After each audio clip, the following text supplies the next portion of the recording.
روایات ان افراد کی مذمت کرتی ہے کہ جو بیمار نہیں ہوتے یا کسی مصیبت میں مبتلا نہیں ہوتے ہیں۔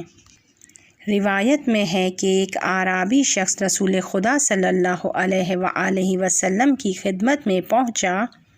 حضرت نے اس سے پوچھا، کیا کبھی دائمی بخار میں مبتلا ہوئے ہو؟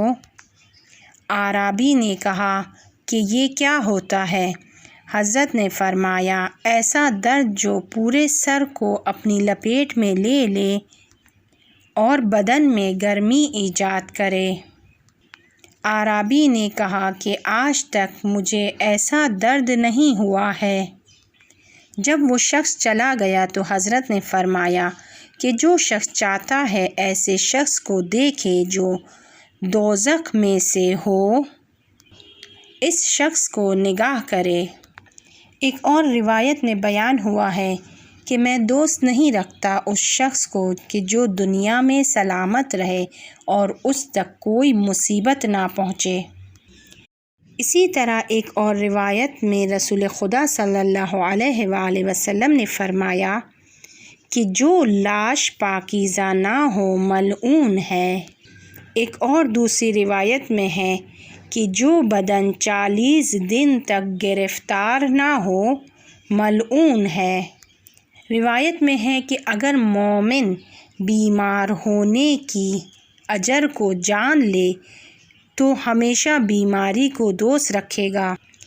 رسول خدا صلی اللہ علیہ وآلہ وسلم سے روایت ہے کہ دنیا کی مصیبتوں کے آخرت میں درجات ہیں کہ جو اعمال سے حاصل نہیں کیے جا سکتے، اعمال کے ذریعے ان تک پہنچا نہیں جا سکتا، یہاں تک کہ لوگ آرزو کریں گے کہ اے کاش دنیا میں ان کے جسم کو کینچی سے ٹکڑے ٹکڑے کیا گیا ہوتا، کیونکہ دیکھیں گے خدا کی بہترین پاداش جو ہے وہ یکتا پرست بیماریوں میں مبتلا لوگوں کے لیے ہے۔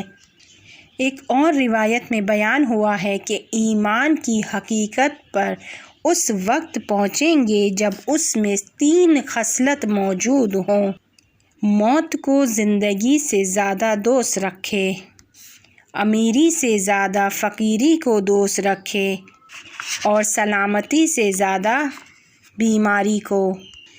ایک دن رسول خدا صلی اللہ علیہ وآلہ وسلم مسکرا رہے تھے۔ لوگوں نے پوچھا کہ کیا وجہ ہے آپ مسکرا رہے ہیں؟ کہا کہ میں مومن کے بیماری میں نالے کی وجہ سے حیرت زدہ ہوں۔ اگر وہ اس کے اجر کو سمجھ لے تو اس بات کو دوست رکھے گا کہ ہمیشہ بیمار رہے تاکہ اپنے پروردگار کا دیدار کرے۔